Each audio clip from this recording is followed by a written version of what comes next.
G'day guys, how's it going? Alright, we're doing a review now. This is a regular bloke bloody no experts here.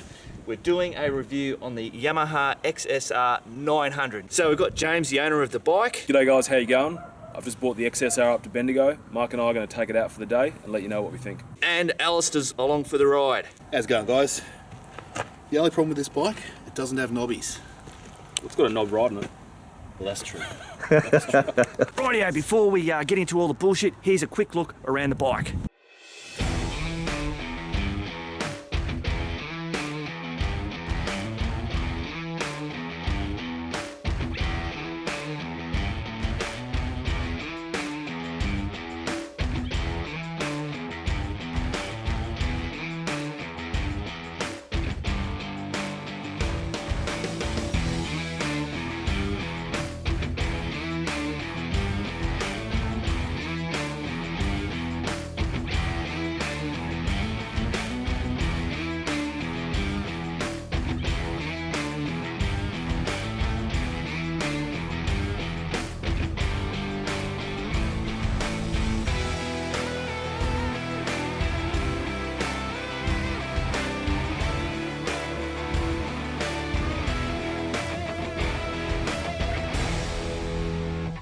Rightio guys, so now for the good bit, let's get out on the bloody road.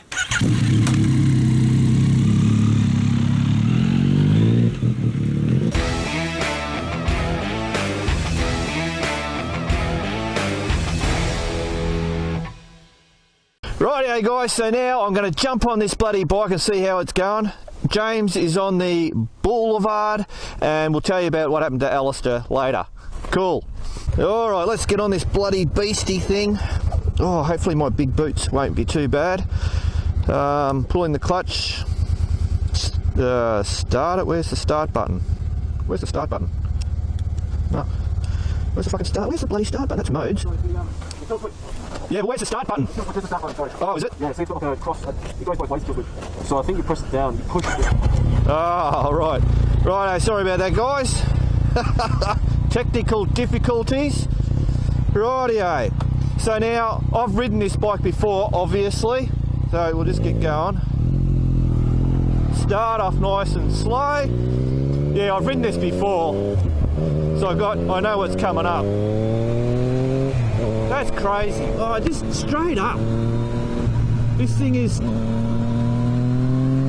just... It doesn't matter where you're on the throttle, it just goes. Like now. Oh. Now I'm in standard mode. Shit, I'm doing 90 k's. We're in a 100k zone. So I have no idea. So it says we're in standard mode there.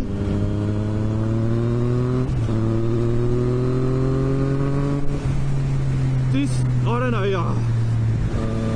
I don't know whether you call it the G-force. The G-force that you can bloody get out of this thing just feels so cool.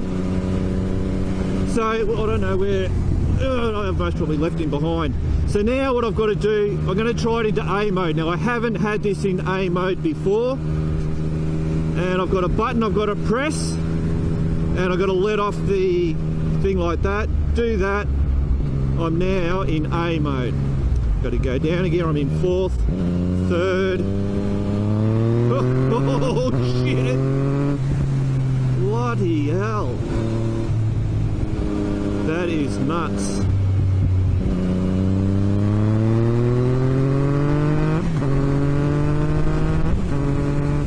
Holy shit!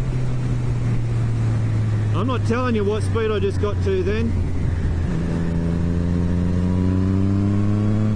I mean, I don't know, I'm riding a bloody, I don't know, one of those Star Wars things in the forest. I mean, once you get used to, like for me, once I'd get used to a bike like this and just going through twisties and all that kind of stuff, just so much fun. What am I? I'm in fifth, go down to fourth. Whoa, man! It's just crazy. I don't have enough talent, I don't have enough skill to put this bike through these twisty stuff. It's not my bike, so I'm putting it on, but I'm quickly taking it off. Just, it's nuts. Like I'm just gonna, whoop, whoop.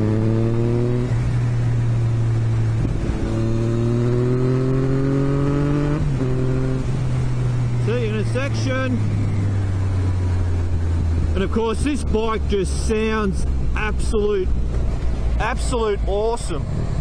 We were just doing some footage along one of the roads, and we had a neighbour come out and was looking, and we didn't know whether he had a camera because we were taking multiple passes, and oh, there he is. Yeah, so we moved location. I'm in A mode. Crazy.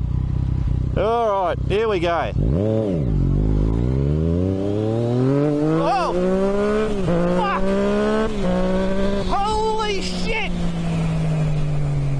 All right, so I've never done that before on a road bike. I've never had the wheel pop up. Man, I can't see with bloody mirrors. Whoa!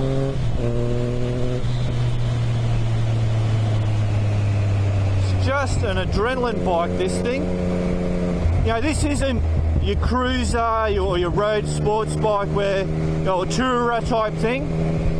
You know, and James will tell you, we'll talk about it a bit. You know, this isn't something that you want to do lots of highway miles on. This bike is brilliant for these types of bloody roads. And I wouldn't call it zippy. It's got too much beast mode in this thing to call it zippy. But the handling, the size of the bike, you'd say zippy. But it doesn't sound right. It's calling it zippy because it's a beast. Oh, I'm hardly turning that bloody throttle.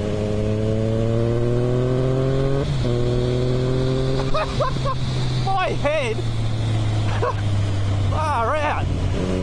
My head is just getting pushed back. Crazy. All right, guys. Yeah, I mean, you just, I don't know, if you ever try one of these things, it will just put an absolute smile on your dial. And if this is the type of bike that does that, I mean, James has had this for a little while now, and it's just, yeah. I'd certainly recommend one if this is the type of bike you want. Because, yeah, it's bloody nuts. All right. I don't think you're getting this bike back, mate. I'm taking it back to Melbourne. Yeah. So civilised. Oh, yeah. Cool. That's it. All right, we'll go up here and then we'll pull over somewhere. All right, here we go.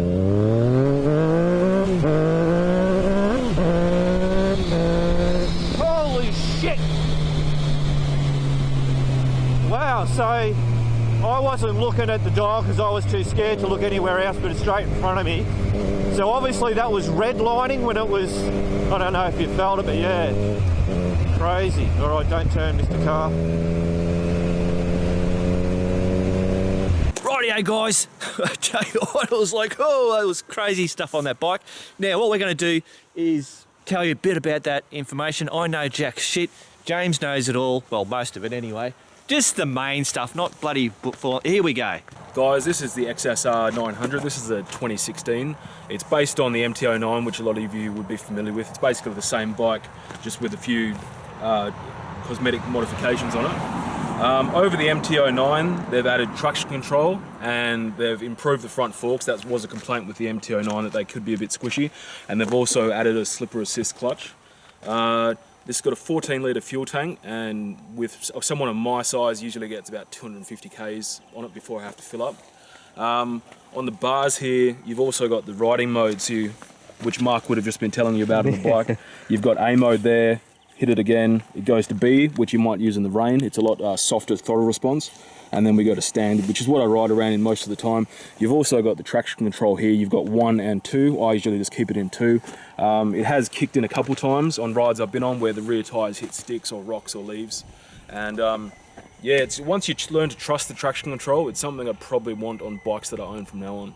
Rightio guys, so we're just going to quickly he's going to answer these questions. What size rear tyre? 17 inch, Front? 17 inch, and these are also the most common tyres you'll find on motorbikes, so you can pretty much get tyres for it any time, anywhere. Ah, right. Engine size? 865 triple. How many gears? 6. Water cooled? Yep, of course, yep, modern bikes. And the only thing I've done to this is change the mirrors and whack the acro pipe on it. Yeah. Which is a full system all the way to the headers. Yep. Cool, so we got LED, normal lights. Yep, normal lights. Say halogen or whatever the hell you call that. LED tail lights. Yep. And these are normal halogen lights. The blinkers. Yep. Yep. That's a LED there. And if you own a Yamaha Bolt, you might recognise that tail light. It's the exact same tail light off the Yamaha Bolt. They've just recycled it and put it on this bike. Yeah, right. Cool. Right, Rightio guys, so what are my thoughts on this bike? Well, what I would call it, it's totally 100% a modern motorcycle. The looks of it though, it's like it's tipping its hat off to the old style. Yeah, taking its head off to the 60s and 70s type things. Yeah. And I think they've married the two together, and I sound like a wanker, I married the two together, but I reckon they've really done it. I just absolutely love the look of it. I've seen they've got different colour schemes. This is the best, from in my bloody opinion, the best look out of the lot. They've got a blue as well, and a 60th anniversary Yamaha, which is the yellow with the black racing stripe, but I don't think that's for sale in Australia. I think that's only in the US. Yeah. Right, yeah. So apart from the looks, it looks awesome. It sounds just, I don't know, I've never heard a better sounding bike. Yeah, I just love it, yeah. When you hear him, like when we've been doing the filming and stuff, and he just takes off or he's coming, and it's just...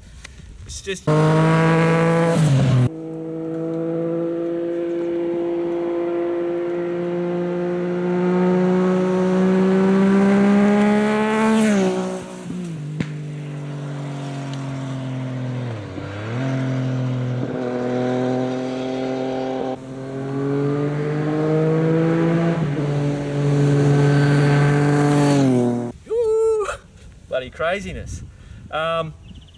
The brakes are brilliant, the suspension's brilliant, the absolute grunt, just the power. Yeah, the torque, it's just like a flat tabletop on the torque. Yeah, because I'd go along and then I could go even further. And each time I did it around, it still had that same get up and go. Yeah. It's just As you nuts. know, one of my last bikes was the Bandit 1250, and I'm just in love with bikes with huge torque because you just never need to change. You're always in the right gear. Yeah, exactly. That's right. Yeah, crazy. So I don't know what much more I can say is if you bloody got the chance to ride one of these, ride one, because whether you like this style of bike or whether that's the type of bike you need for what you do, this thing will absolutely put a smile on your dial. All right, guys, have we said everything? Yeah, well, thanks, Mark, for having me. I've had a great time coming to Bendigo. Nice. Had an awesome time riding Harry. I mean, he's been talking up this bike, but don't underestimate Harry. It's the most comfortable thing I've ever ridden. But had a great time in Bendigo, and thanks for having me. No worries. And we should say Alistair hurt his elbow. He's had problems with his elbow, and he's wussed it and gone home. All right, guys, keep on riding. And if you ain't riding, keep on keeping on.